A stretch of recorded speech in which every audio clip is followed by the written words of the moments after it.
What's up, everybody? It's your girl, Empress J, with another episode of The Naked Empress. And I know the last time I did this, people was distracted by that I'm in a towel. But, sometimes you have to explain the small gal concept. But anyway, this one is not going to be that long, but it's going to be powerful. So today's Naked Empress is about people being crabs in a barrel. So some of you all know that not only do I do music, but I have a dance fitness company, dancers, dance team, so forth. And I also do film work, do a lot of things. So when people say, what do you do? I'm an all around entertainer. But this past week, I've been enduring crabs in a barrel and I can't take it. So I said, I'm going to talk about that this week because I want Black people to get out of the mentality of being crabs in a barrel, that we cannot help each other. And so I'm going to tell the little story, then I'm going to bring it around to how it relates to becoming a Soca superstar, because that's what the Naked Empress is all about, my journey to Soca stardom.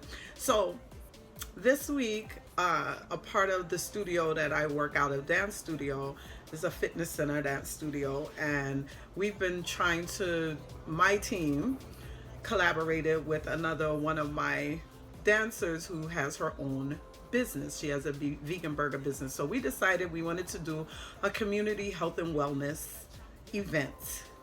And that's what we did. We had lots of people come out. They tried the vegan burger. They liked it. We wanted to expose them to a different way of eating, a healthier way of eating. Black-owned business, plug, everything legendary burger. So we come together and we do our little wellness day. We have the health department sends us some info about wellness and mental health. And the state that I'm in, they're pushing a campaign about mental health services, especially people affected by COVID, because people are losing their mind. So it's a campaign. So we wanted to give the community some information on wellness, and exercise is a great part of wellness. Not only does it get your physical body going, but it also is proven fact that it increases your endorphins and makes you feel happier, and is a stress reliever. So we were talking about doing a community service. Someone in the neighborhood continues to find it very necessary to call the police on us. Now, mind you, I teach a class outside since COVID for the last 2 months and has never had a problem. But ever since the owners of this business, and their Black-owned business as well, this fitness center, ever since they've reopened, they were fortunate enough to survive the economic crisis of COVID, and they reopened their doors when Maryland scaled back, the restrictions and things. So when gyms opened up, they opened back up.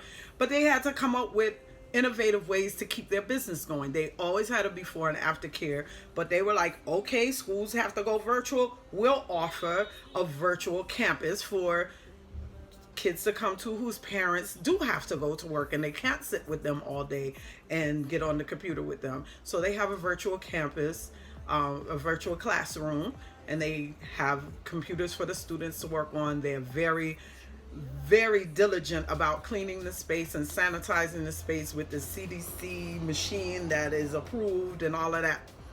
Good and fine.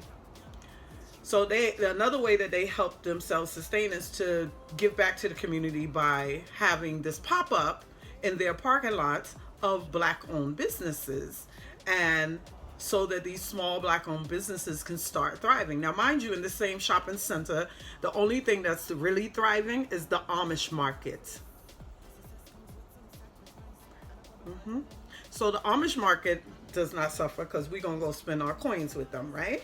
So here we have little small Black businesses that they're trying to support outside in the parking lot, and another one of our sisters who has a business in that shopping center calls the management of the shopping center and calls the police. Crap.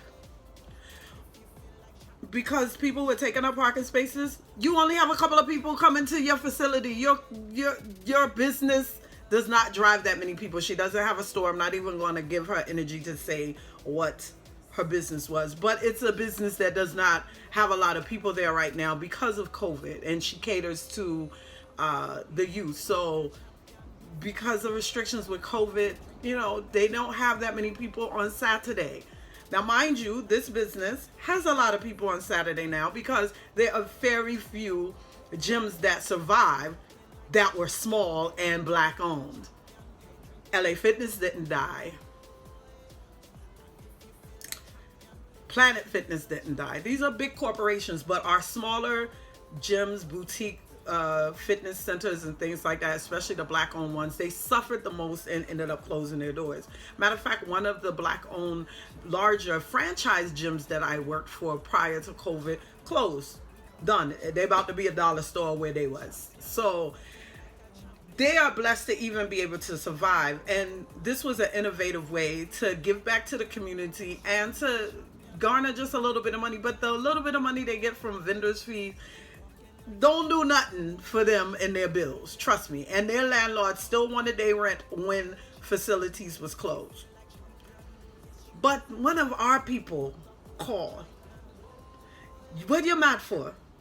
You couldn't just walk up to the owners and say, hey, this was a good idea. How can I get involved? How can I put my information out so that this public who's coming to the Amish market really to give these other folks money now are giving some money back into our community. We've been hollering for months now, Black Wall Street, Black Wall Street. But when there's an opportunity to really create that type of energy, we work against each other because we don't come up with an idea. We want to pull the next person down. So fast forward to my event, they called the police, but the people look stupid because it looked real stupid because at the time the police pull up, we had the music off because we were making announcements and we didn't have no whole bunch of vendors because they called and told the police we had a bunch of vendors without permits. Hello? How do you know what we have? How do you know what our vendors have or don't have? So you're calling and then you're giving misinformation, lying, a bucket of lie. So this all fueled this conversation. Black people, please stop being crabs. This is why every other group of people, ethnic people, are able to excel and thrive in their communities, Jewish communities, the Asian communities, because they work together. They're not calling the police on the next one because the next one making a little bit of money. No, they helping each other. They're like, hey, I see what you're doing. How can I help? And then the next, in turn, when I do something, you're going to be more willing to help. It's give and take, not pull down. Give, take, not pull down. I want us to get that energy. So I bring this all back to Soca stardom. So I recently had an interview on IG with DJ Supreme out of Tampa. Big up yourself. And he asked me, I was telling him that myself working with Lapana and my background singer Petal, trying to push her more to do soca music, is all about showing this industry that women can work together and not be catty and not be crabs and not pull each other down. And so many people have asked, and I've said it before, it's like, oh, well, what if they like their song better than they like yours? Great. Because when my sister win, I win. And I know I may be foolish to feel this way, or foolish to feel like people are going to be as open and giving as me. And I'm willing to take that gamble and that risk. I gamble that if I show you how to love me correctly and how to love people correctly, then you will learn from it and do it. So yes, I support other female artists up and coming. I've been doing soca a lot longer than Lapana. She's at her 1 year anniversary, yes, of doing soca music. Congrats to that. And so I'm trying to help her avoid some of the pitfalls that I had to endure as an artist that is a Caribbean American artist, because it's one thing to try to bust and you're living in Barbados, you're living in Trinidad, you're living wherever, but it's a whole nother feat when you're living in America, you were born in America, and you're still doing the music of our culture and our country. So, I wanted to avoid some of the pitfalls that I did, and so I helped. Even when I was working with my put out my rhythm, the Black Ball rhythm, which be on the lookout, re-releasing some new tunes on it and re-releasing my song, maybe have a remix. Someone asked me when they heard my singer Pedal's song, because she has a sweet, sultry voice and a heavy Trinidadian accent. They was like, oh, people are gonna like her song better. You sure you want to put it out? And I'm like, hello, she win, I win. Why would I want her song to bust? Yes, I want her to bust. So what? I've been doing it longer. And I think that's where we get so afraid that, oh, I've been doing it longer, so, you have to find your own way. Time and time again, I've had other artists, other producers, other promoters and managers say, oh, just enjoy the journey. Everybody has to go through it. I had to go through it. You're going to have to go through it. No, I don't have to. If you already been through bullshit, why would you want me to go through bullshit? If you are now in a place where you can help someone else out that you see has what it takes to do what we're all doing, and they can eliminate some of the steps, why wouldn't you want to do that? Why are we so afraid that other people are going to gain more notoriety than us? The reason why I'm not afraid is because I'm confident in who I am, because nobody can be Empress J but Empress J. Many have tried and many have failed. God created a very unique person when he created me. Or when she created me, we'll get on that topic another day. But I am who I am, and my journey is my journey, and what I am the message that I am to bring through my music, through my entertainment, is what I was commissioned and sanctioned and created for. And what this person was created for is what they're created for. And there's nothing wrong with us building together to get where we're going, because we're all going to get where we're supposed to be. If you get there a little faster because you were standing on my shoulders, it's cool. All I expect for you to do is reach back down and pull me up too. And even if you don't do that, my ancestors will have someone in place that will do it. And that's not going to keep me from doing it for other people. We gotta stop get out of this mentality that we the only, I gotta look out for self, and nobody gonna take care of me but me. Yes, you have to do the grind and you have to do the work. But if you work, we get to where we have to get to so much faster if we work together. It is my prayer and meditation that my people get out of this crab in a barrel mentality where we have to pull each other down in order to feel like we can get on top faster or to keep someone from taking our spot. So that is what today's, and I did good. I'm not even at the 20-minute mark. That was today's topic of the Naked Empress. And final little shout out. I am on my way to Panama. See how you work together. La Pana is originally from Panama, based on the name La Pana.